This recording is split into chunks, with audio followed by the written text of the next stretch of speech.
주님은 지난주에 너희가 누구를 찾느냐?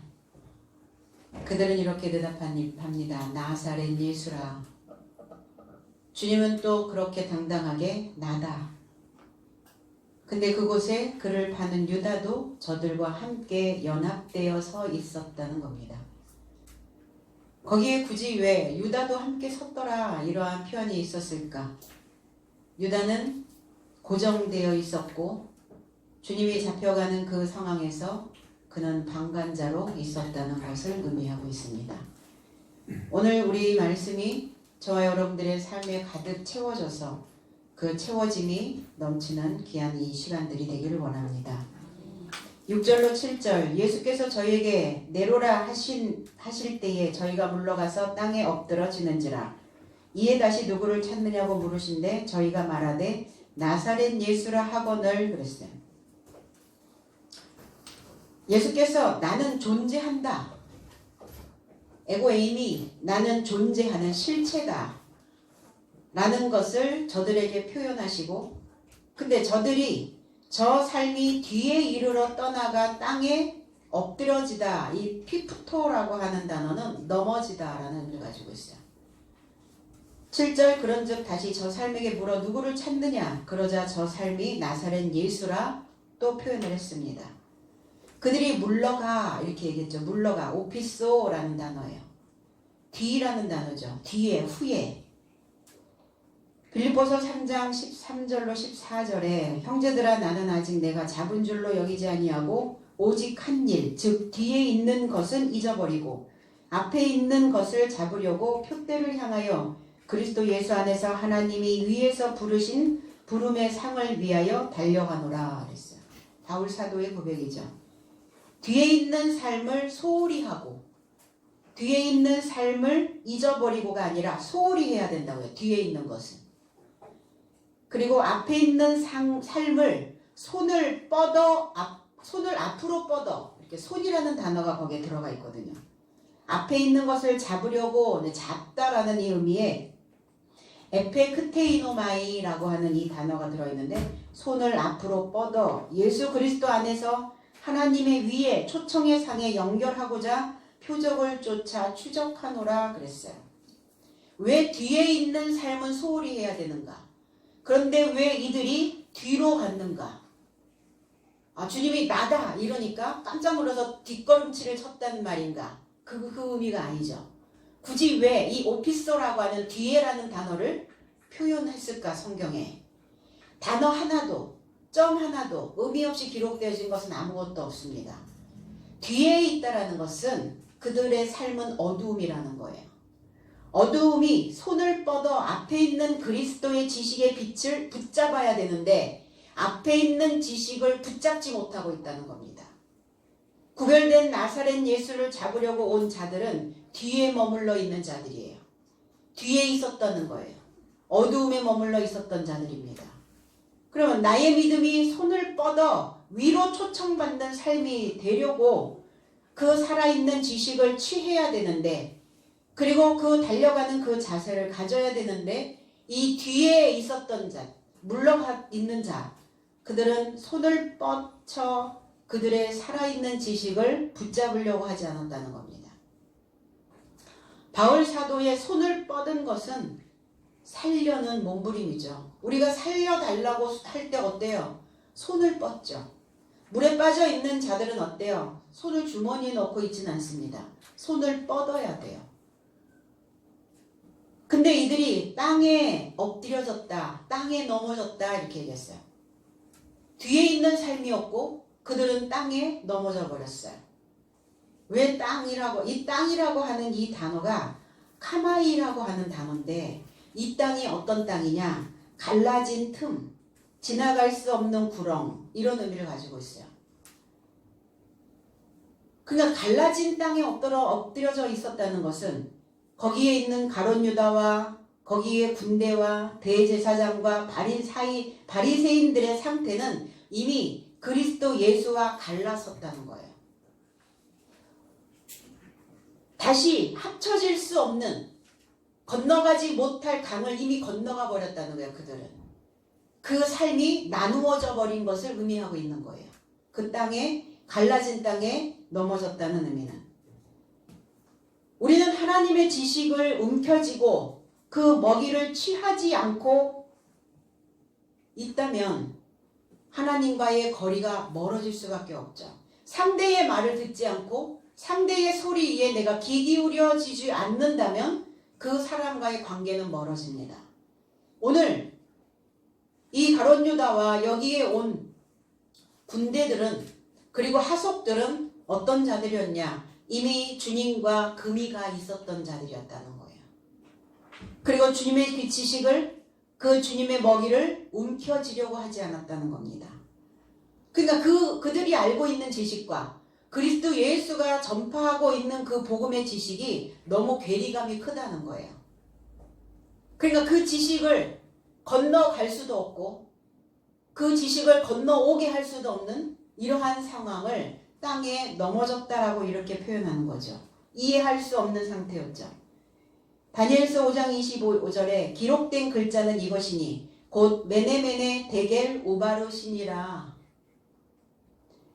다니엘이 바벨론의 포로로 잡혀갔을 때 느부갓네살 왕에 이어서 그의 아들 벨사살 왕이 마음을 낮추지 않고 왕의 호흡을 주장하시고 왕의 모든 것을 걱정하시는 하나님께 영광을 돌리지 아니하였다 그랬어요. 그랬을 때 갑자기 그 잔치에서 그 왕과 왕후들과 첩들이 거기에 모여서 알지 못하는 금은, 동, 철, 나무 그 그릇에, 그게 뭡니까? 그 그릇을 경배하고 그것들을 신격화시켰다는 거예요. 알지 못하는 것들을 담아서 먹으며, 그럼 우리가 하나님을 믿는 것도 마찬가지죠. 하나님의 지식을 알지 못하고 먹는다는 것은 하나님을 우상화시키는 것과 같다라고 말하는 겁니다. 내가 하나님을 믿고 있는데 하나님에 대한 지식이 없어. 하나님의 양식이 내게 채워지지 않아. 그렇다면 하나님을 그렇게 금은, 동철, 나무처럼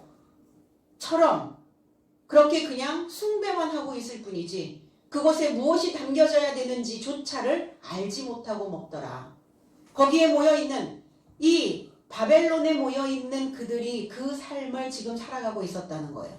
그러니까 갑자기 벽에서 손가락이 튀어나오는데 어떤 손가락이 튀어나왔겠어요? 그래서 이것을 해석할 자를 찾다가 다니엘을 찾은 거죠. 다니엘이라고 하는 의미는 하나님은 나의 재판관이라는 뜻이에요. 그러면 다니엘이 가지고 있었던 것이 뭡니까? 손이었어요. 그러면 벽에서 튀어나온 손가락이 어떤 손가락이었습니까? 다니엘이 가지고 있었던 법이었어요. 하나님의 법이었습니다. 능력이었고 힘이었습니다. 하나님의 법이 없는 자들에게 하나님의 법이 무엇인지를 지금 말하여 주고 있는 것입니다. 다니엘이 바벨론에 잡혀갔을 때 지어진 이름이 있었어요. 벨드사살이라는 이름을 지어줬죠. 이 다니엘의 벨드사살의 이름은 바벨론식 이름이에요. 바벨론에서 가장 높게 그리고 가장 위에 있는 신의 이름을 벨이라고 이야기합니다. 벨이라고 하는. 그러니까 아마도 다니엘이 가지고 있는 그 지식과 다니엘이 가지고 있는 그 지혜가 최고의 것이라고 생각을 했던 것 같아요. 그래서 벨이라는 단어를 썼어요. 벨드사살. 그것은 그의 생명을 지키소서라는 의미를 가지고 있습니다. 이렇게 이 손가락이 나와서 그 글을 기록을 했는데 메네 이렇게 되었어요. 메네라고 하는 의미는 계산하다라는 의미예요. 계산하다. 그리고 달아서 나누다 이런 의미입니다. 메네 계산하고 달아서 나누었더니 데겔 저울로 달아서 철저히 무게를 재봤더니 부족했다라는 거예요. 데겔 우바르신. 이 우바르신이라고 하는 이 단어가 페락스라고 하는 단어인데 이 페락스라는 단어가 갈라지다, 나누다, 쪼개지다라는 의미를 가지고 있어요. 당신의 나라가 쪼개지는 것을 의미하고 있는 겁니다. 오늘 이들의 삶이 갈라진 그 땅에 엎드렸다는 것은 그리스도의 나라와 표면적 유대인의 나라와 이면적 유대인의 그 나라가 갈라지는 것을 의미하고 있는 겁니다. 나누어지는 것이죠. 그래서 하나님이 왕의 나라를 계산하고 달아 나누었더니 그것을 끝나게 하셨다 하며 대결은 저울의 무게를 달아서 결핍되었다 함이요. 그래서 이 나라가 BC 539년에 이 바벨이 망합니다. 이 망한 게 아니라 나누어져 버려요. 우바르시는 갈라져 버렸다. 그래서 메네와 바사 사람으로 갈라졌다 이렇게 써요. 메네 사람과 바사 사람. 메네는 이란 산맥에 거주하고 있는 인도 아리안 민족이라고 얘기를 합니다. 그리고 이 바사는 지금 페르시아를 이야기하고 있죠. 그래서 이란과 페르시아 같은 영토이긴 하는데 나눠져 버렸다는 겁니다. 갈라져 버렸어요. 갈라진 땅에 엎드려진 이들, 주님과 나누어지는 것을 이야기하고 있어요. 우리는 어떤 삶을 살아가다가 어떤 상황이 되면 갈라져야 되는 상황이 있어요. 나누어져야 되는 상황이 있습니다. 그러면 내 속에서 갈라내야 될 것들이 뭐가 있을까요? 내 삶 속에서 무엇을 나누어내야 될까요? 무엇을 분별해서 쪼개내야 될까요? 분별해내지 못하고 쪼개내지 못하고 갈라져내지 못하면, 갈라지지 못하고 있다면 그냥 다 두루뭉술 가게 된다는 거예요. 오늘 주님은 그냥 이 신앙이라고 하는, 이 믿음이라고 하는, 종교라고 하는 그 테두리 안에서 두루뭉술 넘어갈 수 없음을 말씀하고 있는 겁니다. 분명히 짚고 넘어가야 된다는 거예요. 너희들의 신앙의 상태가, 믿음의 상태가 지금 어떠한 상황에 처하여 있는지를 말씀하고자 하는 것이죠. 너희는 여전히 뒤의 것을, 여전히 어둠을, 여전히 뒤에 있는 삶을 붙잡고 있지 아니한가? 뒤에 있는 삶은 뭡니까? 구약적 사고를 가지고 있어요.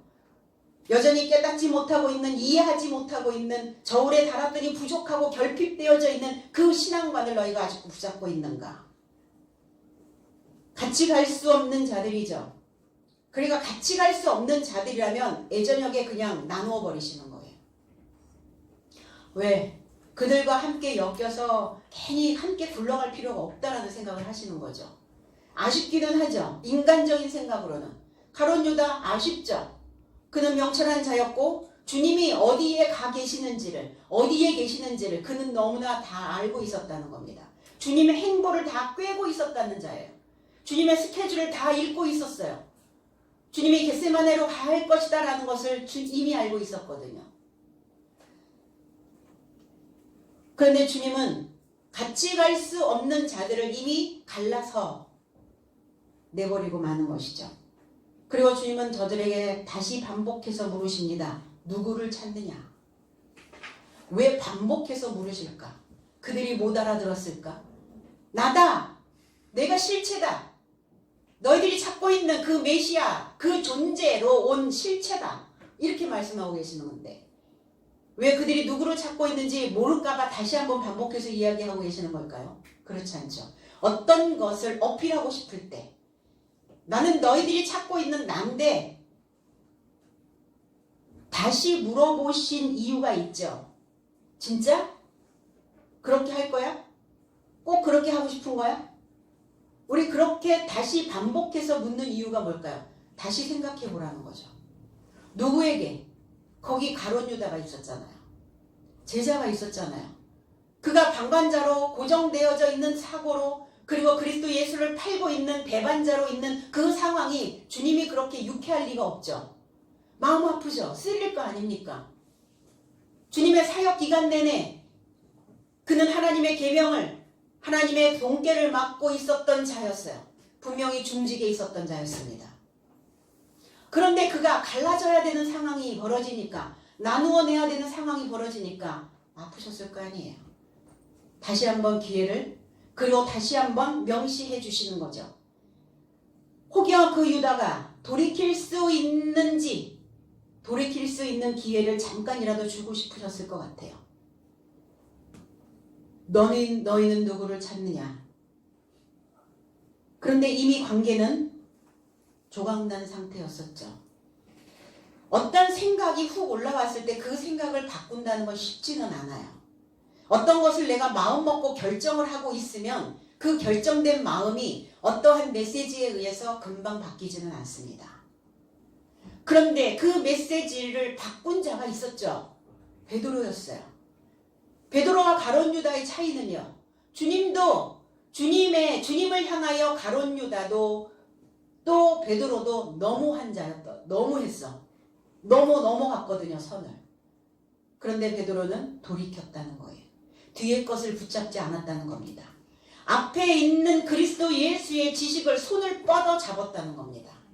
이게 다른 점이에요. 이게 차이점입니다. 그래서 항상 뒤의 것을 붙잡고 있는 자가 있고 어떤 자는 앞에 것을 붙잡으려고 가는 자가 있어요. 그럼 뒤에 거는 뭐가 있어요? 뒤에는 상처지요. 뒤에는 아픔입니다. 뒤에는 골마있는 부패되어져 있는 어두움의 삶이에요. 그러니까 왜 그것을 붙잡냐고요. 부정어를 왜 붙잡아요? 긍정어를 붙잡아야죠. 건너갈 수 없는 구렁이, 그 괴리감이 깊게 파여버리고 말한다는 겁니다. 8절로 9절 예수께서 대답하시되 너희에게 내로라 하였으니 나를 찾거든 이 사람들의 가는 것을 용납하라 하시니 이에 아버지께서 내게 주신 자 중에서 하나도 잃지 아니하였삼나이다 하신 말씀을 응하게 하려 함이로라. 그 말씀이 응하게 한다. 그 말씀이 채워지게 하려고, 그 말씀이 풍족하게 충만하게 되어지게 하려고 예수께서 답변을 하십니다. 나는 너의 삶에게 나는 실체다라는 것을 표현했다. 그런즉 나를 찾거든 이 삶을 물러가도록 분리시켜 보내라. 그럼 이 삶이 누굽니까? 제자들의 삶이죠. 그러니까 나만 잡아가. 나와 함께 했던 내 제자들의 삶은 분리시켜서 보내라. 이 아피엠이라는 단어를 쓰는 것이죠. 이것은 당신이 나에게 주신 삶을 저 삶에서 하나도 손상하지 않았다는 것을 표현하신 말씀이 채워지게 하려 함이다 그랬어요. 너의 삶이 찾는 나, 이 사람들은 제자들의 삶을 얘기하고 있는 것이죠. 그러니까 제자들이 가는 것을, 가는 길을, 간다는 것은 뭐냐? 물러가는 것을, 그리고 용납하라. 용납, 아피엠이, 분리시켜 보내라 이렇게 말씀하고 있는 겁니다.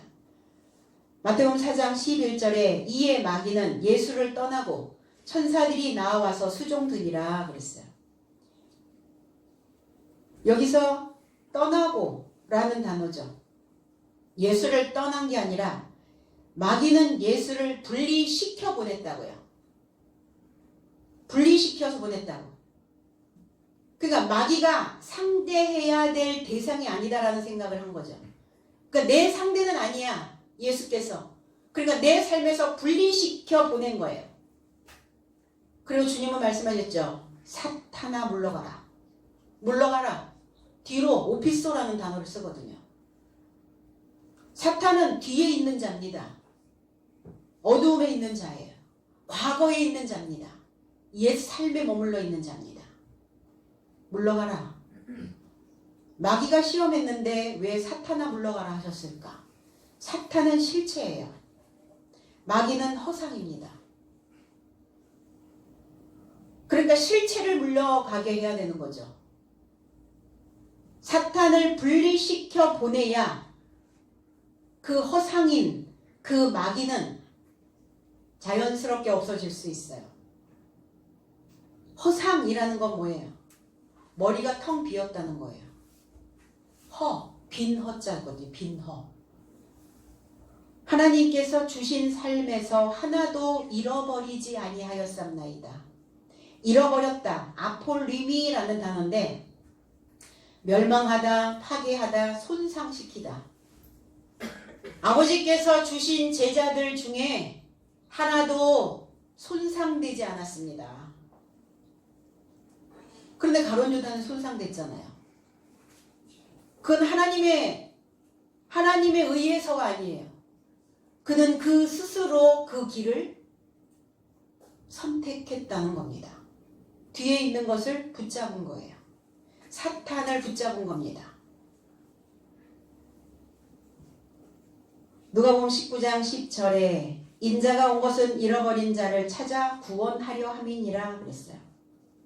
잃어버린 자.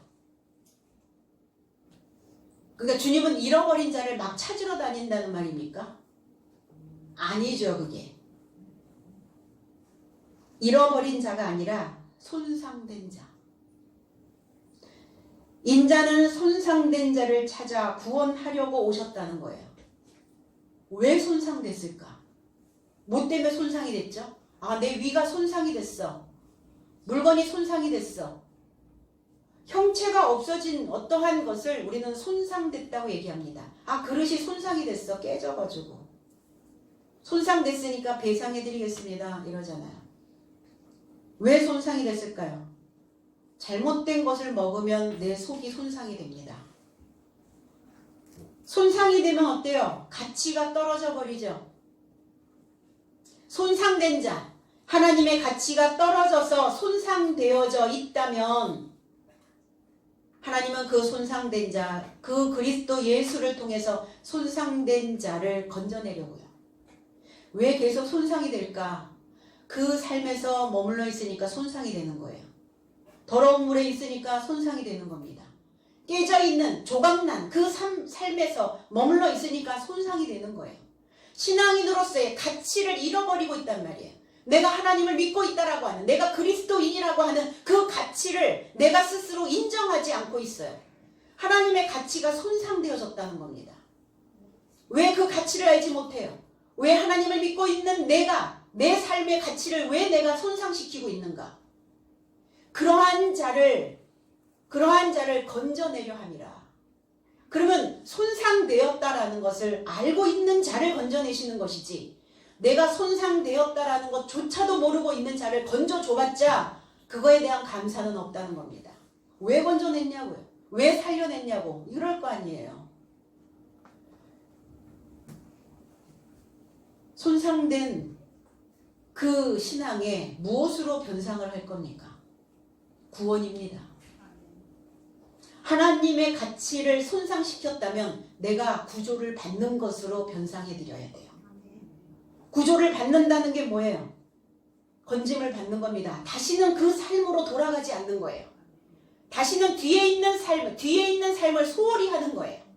앞에 있는 삶을 적극적으로 그리고 성실히 내 삶을 챙겨가는 겁니다. 그리고 하나님의 지식이 기반이 돼야 건짐을 받을 수가 있어요. 지식이 기반이 된단 말이에요. 지식이 기반, 내 발을 디딜 수 있는 그 지식이 기반이 되어져서 허우적거리고 있는, 손상되어져 있는 나의 그 삶 속에서 건짐을 받을 수 있게 된다는 겁니다. 오늘 이 군대와 가룟 유다를 세워놓고 주님은 이 제자들을 향하여 또 이렇게 말씀하신 거예요. 그들을 보내라. 그들을 떼어 보내라. 그들이 물러가도록 떼어 보내라. 그러니까 주님은 끝까지 제자들을 위하여 수비 역할을 하고 계시는 거죠. 방패막이가 되어주고 계시는 겁니다. 혹여 내게 배웠던 이 제자들이 이들의 물로 인하여 혹여 혼탁하여 되지 않을까? 혹여 또 나와 같이 엮어서 같이 또 체포되지 않을까? 하여 수비하고 계시는 거죠. 아버지는 어떤 분입니까? 아버지와 아들이 있었어요. 아들은 축구를 합니다. 근데 어느 날 이 아들이 축구에 재능이 없다는 것을 스스로 이야기를 하는 거예요. 아버지, 전 축구를 안 하겠습니다. 저희의 축구가 재능이 없는 것 같아요. 그런데 아버지는 이렇게 얘기하는 거예요. 재능은 타고나는 것이 아니라 재능은 만들어가는 것이다. 네 뒤에 아버지가 있잖아. 네가 필드에서 뛸 때까지 아버지가 수비대가 되어줄게. 아버지가 수비수 역할을 해줄게. 항상 네 뒤에서 봐줄게. 네가 어떤 상황이 돼도, 언제 어떤 상태가 되어도 네가 그 필드에서 내려오는 그날까지 내가 너의 수비수 역할을 해줄게. 그 말이 참 가슴에 와닿더라고요. 하나님 아버지는 그러한 분이 아니셨을까? 오늘 주님은 제자들을 향하여 수비수 역할을 하고 계시는 겁니다. 제자들아, 너희들이 인생의 필드에서 마음 놓고 뛰어다녀. 너희 인생의 필드에서 너희들이 뛰는 그 시간들, 그리고 그 필드에서 내려오는 그 시점까지 내가 너희들의 수비수 역할을 해줄 거니까. 뒤를 부탁한다. 주님은 늘 울타리였어요. 수비수 역할을 해주셨다는 겁니다. 오늘 저와 여러분들이 이 날에, 이 시간에 이렇게 호흡을 할 수 있는 것은 주님께서 나의 인생의 필드에서 항상 수비수 역할을 해주시고 있기 때문이라는 것을 믿으시기 바랍니다. 그래서 사방에서 막아주시는 거예요. 뒤에서뿐만이 아니라 사방에서. 그래서 하나님께 인증된 제자들이라는 거예요. 인정받으려고 하지 마시고 인증받으세요. 인증마크. 배우는 자들에게, 하나님을 믿는 그리스도인들에게는 반드시 인증마크가 있어야 됩니다. KS? 아니죠. 십자가의 표시입니다. 십자가의 도가 내 삶 속 깊이 들어와서 그 십자가의 말씀으로 인하여 내 마음의 든든함이 늘 수비로, 그 수비벽으로 만들어지는, 혼자가 아니잖아요. 나 혼자 가는 길이 아니잖아요. 나 혼자 지금까지 어떻게 해서든지 꾸역꾸역 살아보자, 여기까지 혼자 꾸역꾸역 온 길이 아니라는 겁니다. 그래서 말씀이 채워지게 하려 함이라. 채워진다는 건 뭡니까? 우리 안에 항상 웅덩이가 있어요. 그래서 가다가 평탄하게 평평하게 만들어진 길 걸으면 괜찮은데 어느 날 걸어가다가 웅덩이에 푹 빠질 때가 있어요. 마음이 쭉 가라앉을 때가 있죠. 우울할 때가 있어요. 슬플 때가 있습니다. 힘이 빠질 때가 있어요. 이런저런 여러 가지 잡스러운 생각 때문에 그 웅덩이가 점점점 깊어질 때가 있어요. 그러면 그 웅덩이를 채우려면 뭐 해야 되냐요? 말씀이 채워져야 되는 거예요. 하나님의 진리가 채워져야 되는 겁니다. 그래서 말씀이 꽉 채워져야 내 삶이 평탄해질 수 있어요. 이 채우다라고 하는 단어가 히브리어에서 말레라는 단어를 만들어냅니다. 이사야 11장 9절에 내 거룩한 산 모든 곳에서 해됨도 없고 상함도 없을 것이니 이는 물이 바다를 덮음같이 여호와를 아는 지식이 세상에 충만할 것임이니라 그랬어요. 내 거룩한 산, 성결케 되어진, 깨끗하게 되어진 내 거룩한 산이 어딥니까? 이스라엘에 있는 땅이에요? 아니면 한국에 있는 땅입니까? 미국에 있는 땅입니까? 내 거룩한 산이 어디예요? 저와 여러분들이 산이라는 거예요. 산은 어떻게 만들어졌습니까? 지표면의 수직 상승이죠. 땅이 융기되어진 거예요. 지식이 들어가지 않았을 때는 그냥 땅이에요. 그냥 땅. 그런데 지식이 들어가면 이 지표면이 수직 상승을 해요. 이거를 산이라고 말하는 겁니다. 깨끗하게 되어진, 성결하게 되어진 그 지식을 가지고 있는 그 모든 곳에서, 모든 면에서, 어디에서든지 전체의 너의 삶에서 해됨도 없고, 라아라는 단어예요. 쓸모없이 만들어지지 않게 하시려고, 상하지 않게 하시려고, 그리고 해됨도 상함도, 상하여 있다는 것은 부패하다라는 거예요. 그르쳤다는 거예요. 아, 그 일 그르쳤어. 그냥 조각나버렸어. 다 산산이 부서져 버렸어. 그 해됨도 쓸모없고 상하고 부패되어지고 조각나는 그 삶도 없이 이는 분명히, 이는이라는 단어는 키라는 단어인데 분명히 의심 없이 어떤 것의 설명을 이야기하고 있는 것이죠. 분명히 그렇게 해주시겠다는 거예요. 의심 없이 그렇게 해주시겠다는 겁니다. 어떻게? 물이 바다를 덮음같이. 물이 바다를 덮어야 해요. 무엇입니까? 물은 인식입니다. 물은 지식이에요. 물은 진리입니다. 물은 쌍수예요. 쌍수. 하나님의 물이 내 안에 인식되어지고 하나님의 물이 내 안에 염색되어져 있는 그 물이 바다를 덮어야 된다고요. 바다는 어떤 곳입니까? 얌이라고 하는 이 단어는 노호하다라는 의미를 가지고 있어요. 그러니까 인생은 다 바다죠. 가만히 있지를 못해요. 가만히 있지 않아. 바다 같아. 성난 파도 같기도 하고 어느 날은 잔잔한 파도 같기도 하고 이 바다에서 무엇인가 계속. 그래서 속이 출렁거려요. 마음이 출렁거려요.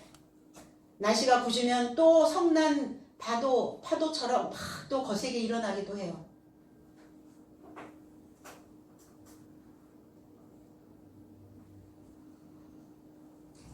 이 노하고 출렁거리는 이러한 바다를 덮는다고요. 그 진리가 이 바다를 덮어야 해요. 가려야 됩니다. 이 오목한 부분을 꽉 채우다라는 의미를 가지고 있어요. 가리다, 덮음이다라는 덮다라는 이 카사라고 하는 단어는 오목한 부분을 꽉 채우다, 옷을 입히다 이런 의미예요.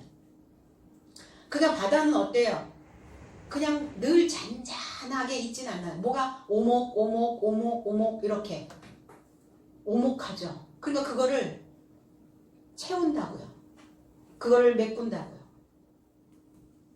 여호와를 아는 지식이 여호와, 예호바라는 단어예요.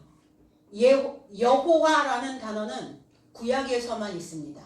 신약에서는 여호와라는 단어를 쓰지 않아요. 예수라는 단어를 쓰죠. 여호와, 예호바라고 하는 이 단어는 숨쉬기를 소망한다. 존재하기를 소망한다. 살기를 소망한다. 하야라는 단어에서 왔거든요. 이 단어가. 나는 존재하기를 소망하고 살기를 소망하고 숨쉬기를 소망한다. 이게 여호와예요. 그런데 숨쉬기를 소망하고 존재하기를 소망하고 또 살기를 소망하는 분이 실체로 오신 거예요. 에고 에이미, 난 실체야. 내가 소망만 하고 있었단 말이야. 그러나 이제 실체로 나타났어. 이 표현을 하시는 거죠. 구약의 이 메시지를, 구약의 이사야 선지자가 말씀하신 이 여호와라는, 구약에서 나오는 여호와라는 단어를 그들이 인식만 했어도 그리스도가 실체다라고 말씀하셨을 때 여호와시구나. 여호와가 존재하기를, 숨쉬기를, 살기를 소망하시더니 이제 드디어 실체로 나타나셨다는 것을 그들은 인식했었어야 돼요. 인식하지 못했다는 겁니다. 존재하기를 소망하는, 숨을 쉬기를 소망하는 그 지식, 때마라는 단어예요. 여호와를 아는 지식, 알다, 알아차리다. 그럼 알다, 알아차린다는 것은 뭐냐? 직접 보아서 확인하는 거예요.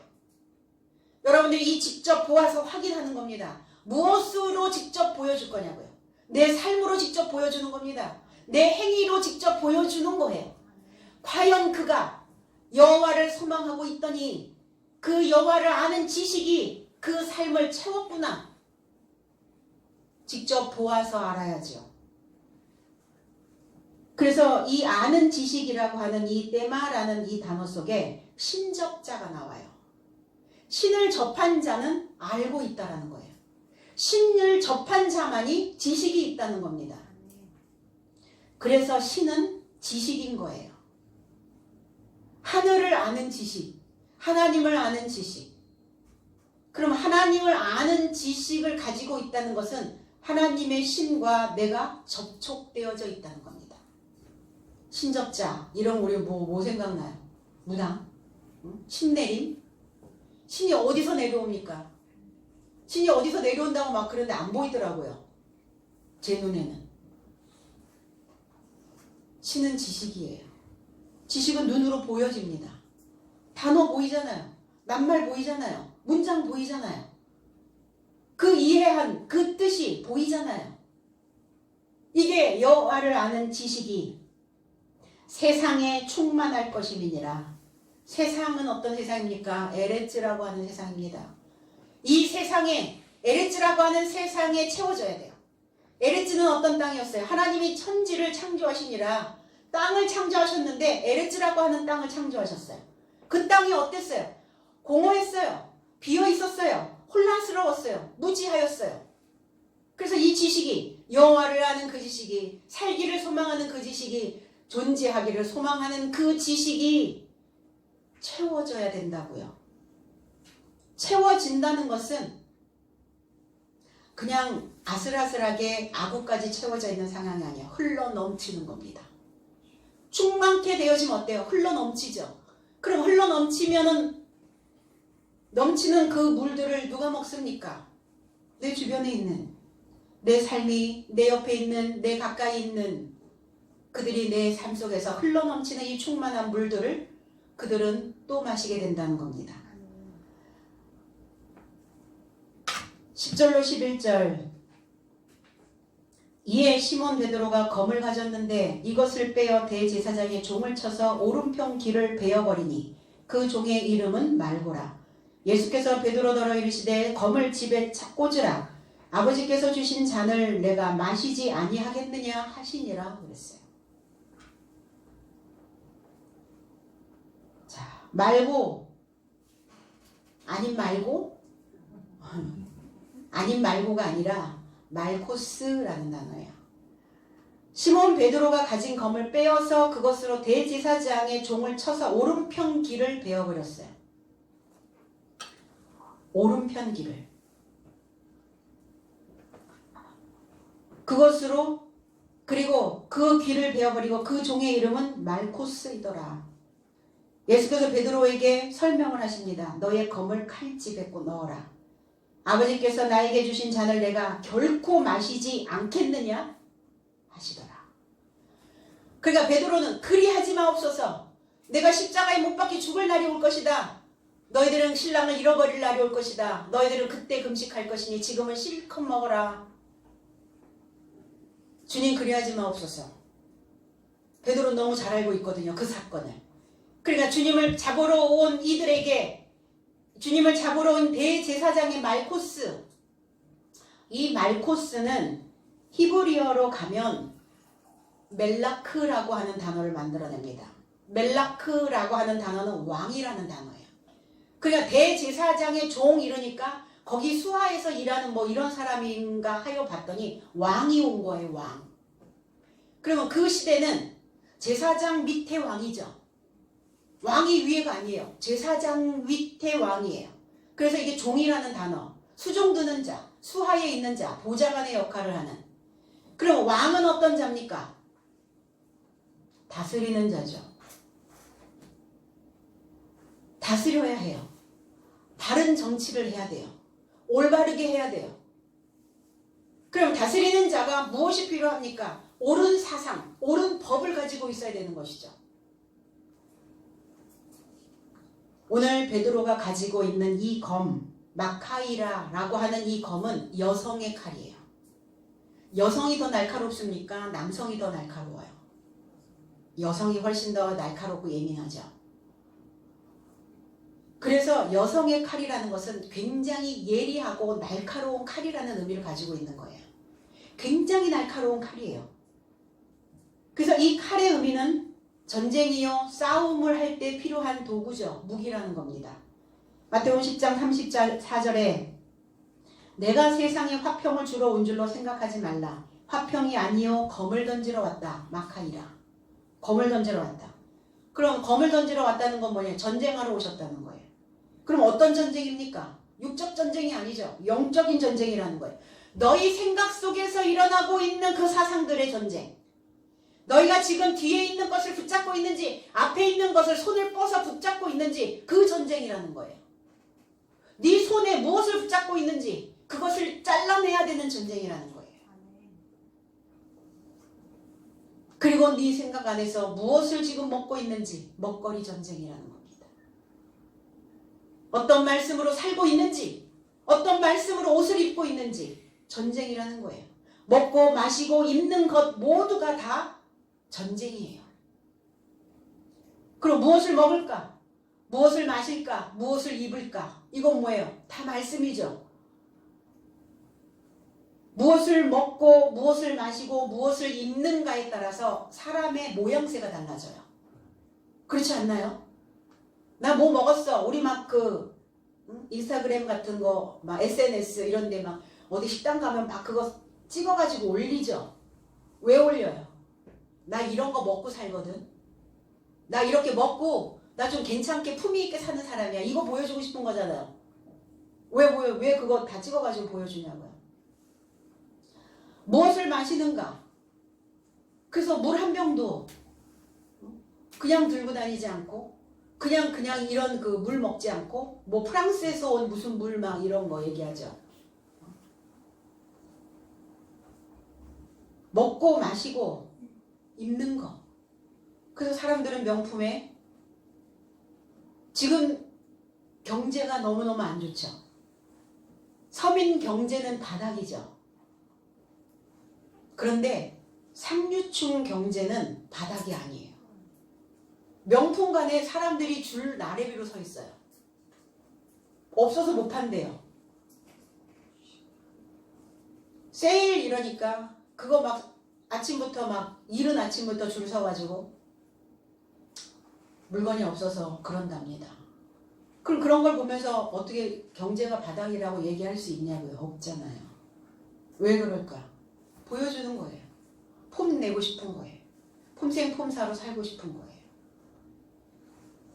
자, 겉은 그렇다고 칩시다. 나 이렇게 우아하게 먹고 그렇게 수입해서 물 마시고 이렇게 명품 옷 거치고 다녀. 그렇다고 쳐요. 그런데 우리의 영은 어떤 거를 무엇을 먹고 무엇을 마시고 무엇을 입을 거냐고요.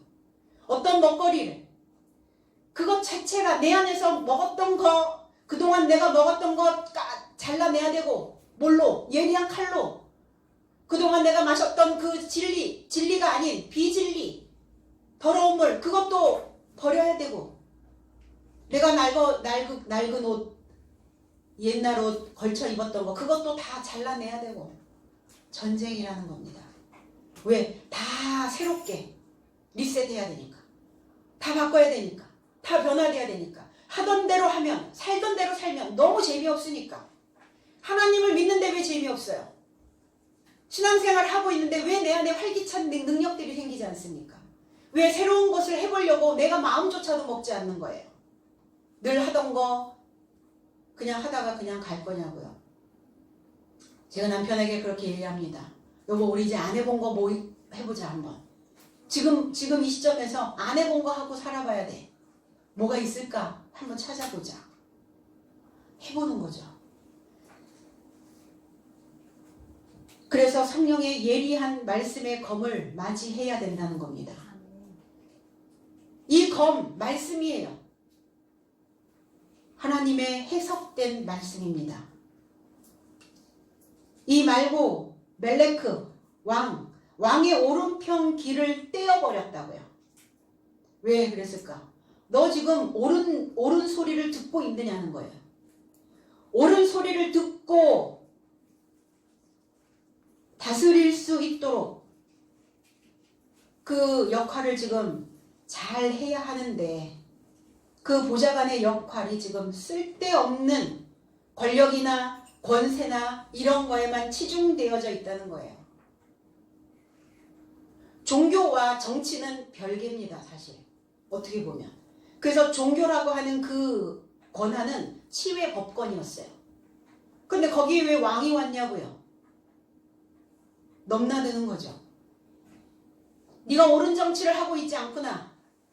오른편 오른쪽 귀 이게 귀가 아니라 지금 잘못 판단하고 잘못 듣고 있다는 거예요. 네가 그리스도 예수의 옳은 소리를 들을 수 있는 그 귀여야 되는데 분별할 수 있는 귀여야 되는데 그 귀는 쓸데없는 귀라는 거예요. 그 귀가 병들었다는 거예요. 그 귀가 부패되어졌다는 겁니다. 그러니까 그 귀를 떼어버리는 거죠.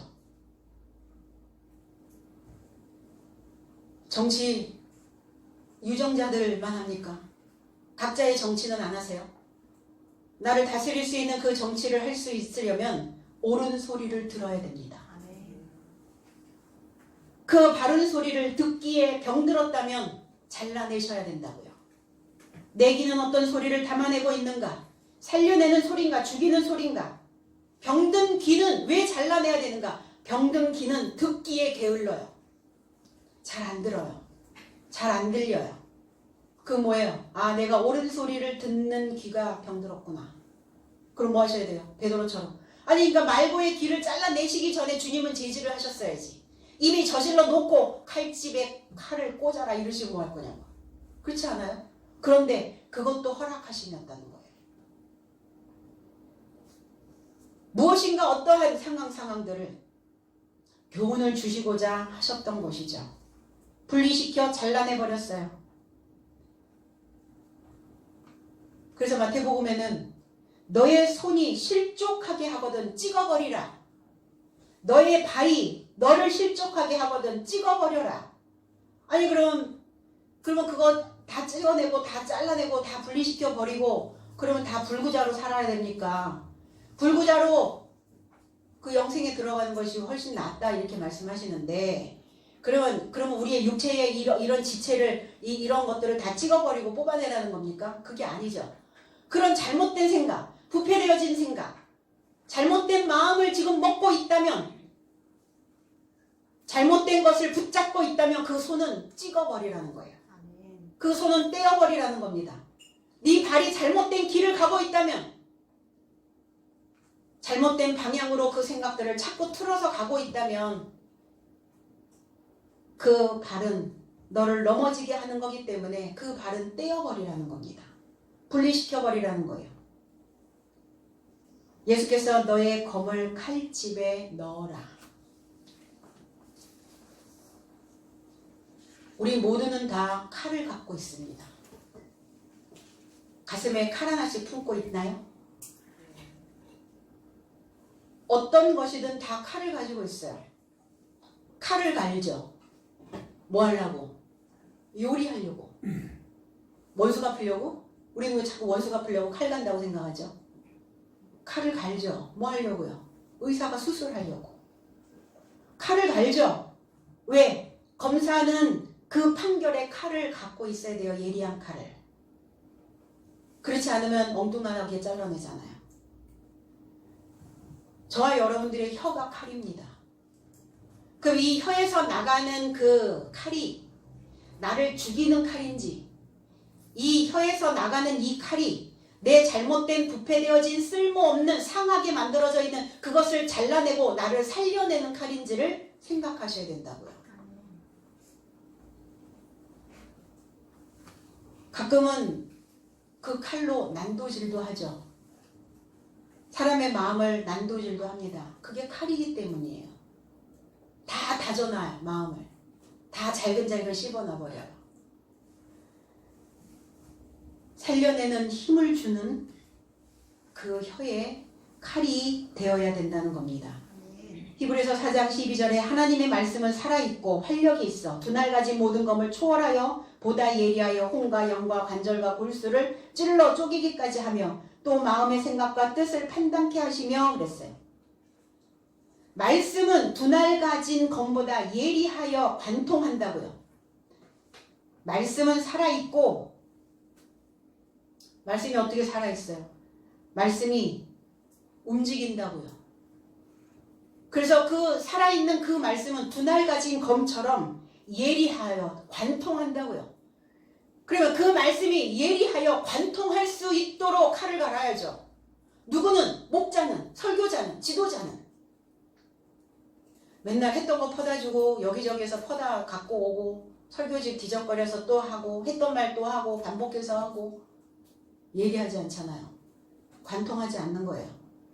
폐부를 찔러야 되는데 찔러내지 못하는 거예요. 그래서 마음에 있는 고민을 쪼개내고 통찰력으로 판단해야 한다. 이렇게 해석을 해야 돼요.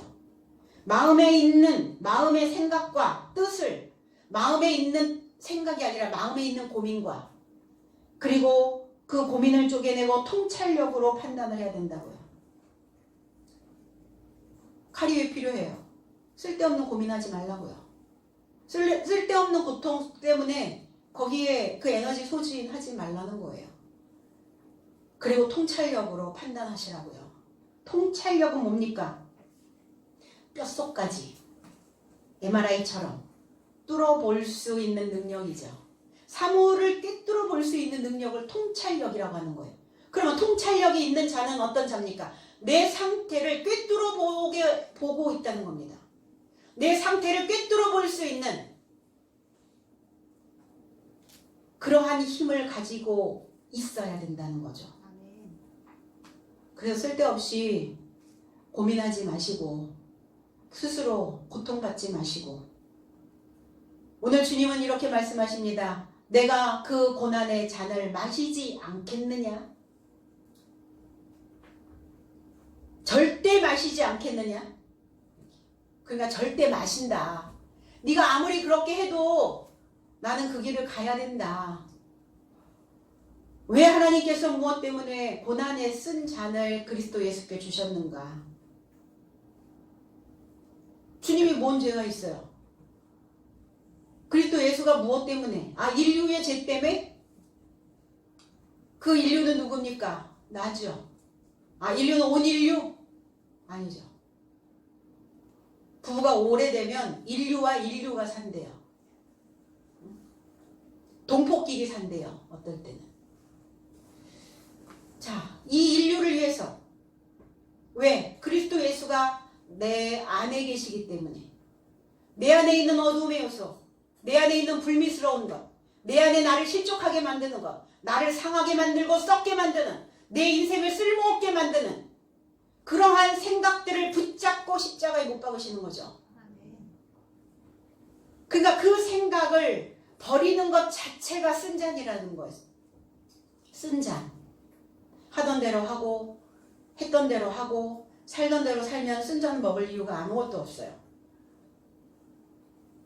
제가 누군가에게 이렇게 얘기했어요. 저 이런 것 때문에 억울한데 그냥 제가 그걸 참아야 하는지 아니면 원망해야 되는지 그걸 잘 모르겠어요.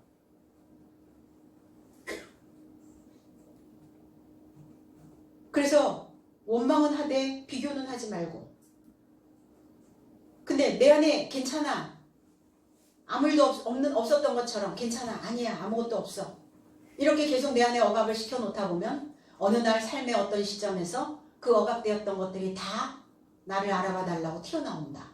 그럼 그건 더 위험해지지 않겠는가? 그럼 뭐 해야 되는가?